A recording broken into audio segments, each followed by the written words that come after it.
Kyiv पर उस वक्त कब्जे का सबसे बड़ा खतरा मंडराने लगा है जब रूसी सेना ने यूक्रेन के 15 प्रांतों को दहला दिया है। 48 घंटे के बाद रूसी सेना ने यूक्रेन से मॉस्को में हमले का विध्वंसक बदला ले लिया। रूस ने यूक्रेन की धरती पर उत्तर कोरिया और ईरान से मिसाइलों से वज्रपात किया और इसके बाद यूक्रेन में विनाश की बहुत बड़ी आग भड़क गई है। सिर्फ इतना ही नहीं, रूस ने बेलारूस फ्रंट को भी खोल दिया है। बेलारूस की तरफ UEM जयपुर एक आदर्श लक्ष्य है। भावी छात्रों के लिए अच्छी नौकरी, भविष्य के लिए तैयार कौशल के साथ अच्छी शिक्षा से रूसी सेना कीव की तरफ तेजी के साथ आगे बढ़ रही है। Warzone, Iskander, KH-59, KH-69, KH-22 और KH-32 मिसाइलों से रूसी सेना ने 12 घंटों तक नॉन स्टॉप हमले किए। इसके बाद कीव समेत यूक्रेन के 15 प्रांतों में बहुत बड़ा विनाश हुआ। यूक्रेन के एयर डिफेंस ध्वस्त हुए।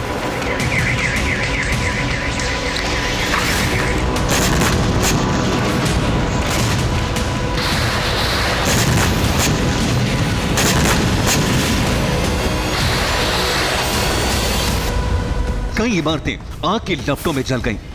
यह मॉस्को में यूक्रेन के हमले का बदला है और रूसी सेना ने 12 घंटों तक ऐसा हमला किया कि कीव के साथ साथ पूरे यूक्रेन की तस्वीर बदल गई।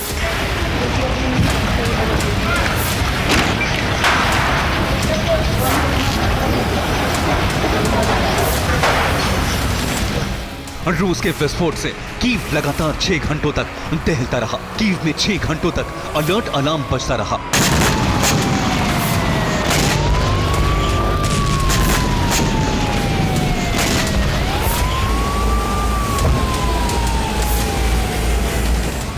रूस की मिसाइलों और ड्रोन ने कई इमारतों को हिट किया है। इसी के साथ कीव में इमरजेंसी लग गई है। रूस के हमले के बाद कीव में जब अलर्ट अलार्म बजा तो लोगों को जान बचाने के लिए भागकर सबवे और बंकर में छिपना पड़ा।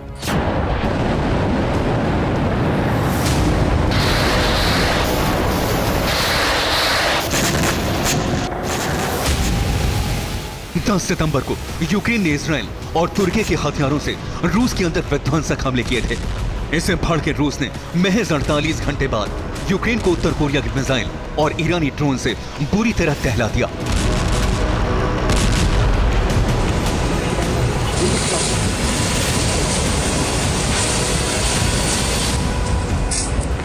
रूसी फौज ने सबसे ज्यादा हमले उत्तर कोरिया की मिसाइल वॉरज़ोन 11 से किए।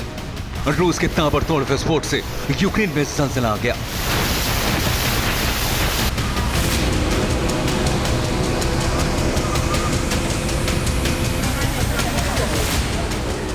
रूस के एयर ऑपरेशन के बाद कीव में एक के बाद एक कई धमाके हुए। मिसाइल और ड्रोन धमाकों के साथ ही कीव की कई इमारतें ध्वस्त हो गई।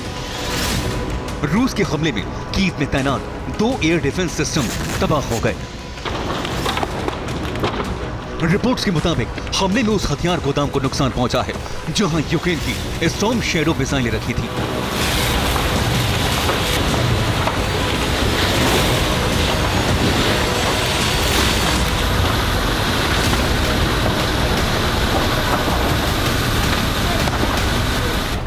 रूस ने यूक्रेन में 100 से ज्यादा ड्रोन दागे।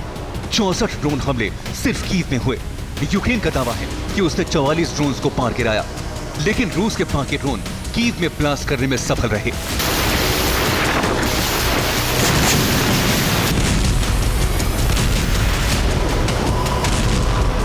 कीव पर विध्वंसक हमले के साथ ही पुतिन ने बेलारूस फ्रंट को भी एक्टिव कर दिया है। बेलारूस से रूसी सेनाएं यूक्रेनी बॉर्डर की ओर बढ़ रही हैं।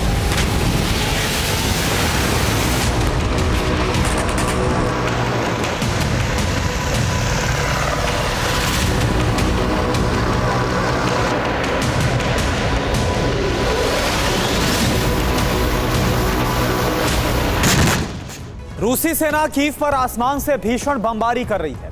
काला सागर से भी कीव पर मिसाइल वर्षा हो रही है और इसी के साथ रूसी सेना ने बेलारूस फ्रंट भी खोल दिया है।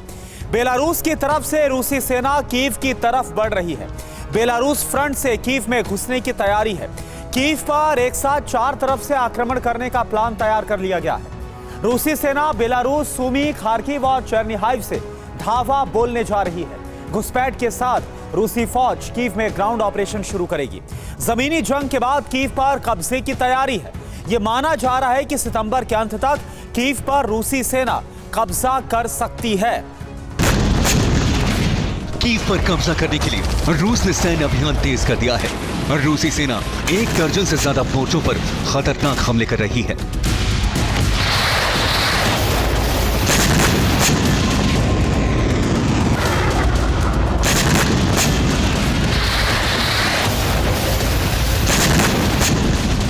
डोनेट्स्क में रूस ने ड्रोन हमला कर यूक्रेन के टैंक का खात्मा कर दिया।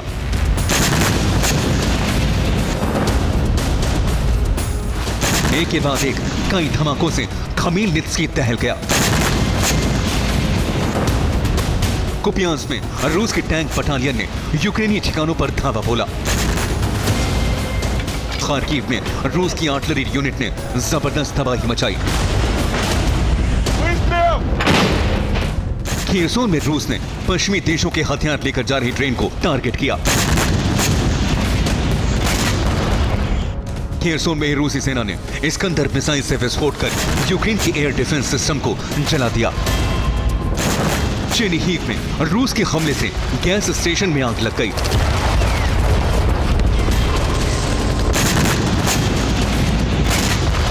रूस के हमले से यूक्रेन में बहुत बड़ी तबाही हुई है।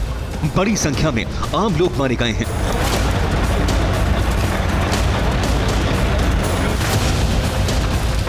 रूस के हमले से सूमी में 6 लोग मारे गए।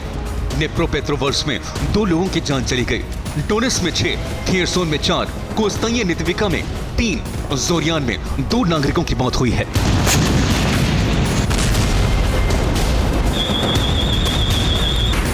रूसी सेना ने इस बार मॉडिफाइड और अपग्रेडेड हथियारों से हमले किए, जिसकी वजह से यूक्रेन में विनाश की बड़ी आग भड़क गई।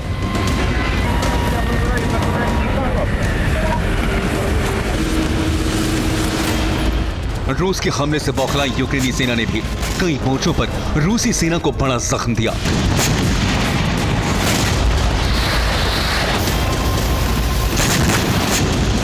यूक्रेनी फोर्स हमले तो कर रही है, लेकिन रूसी सेना को आगे बढ़ने से नहीं रोक पा रही।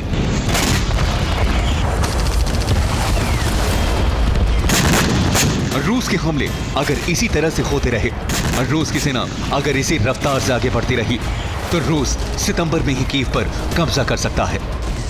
Bureau report, TV9 Bharatvarsh.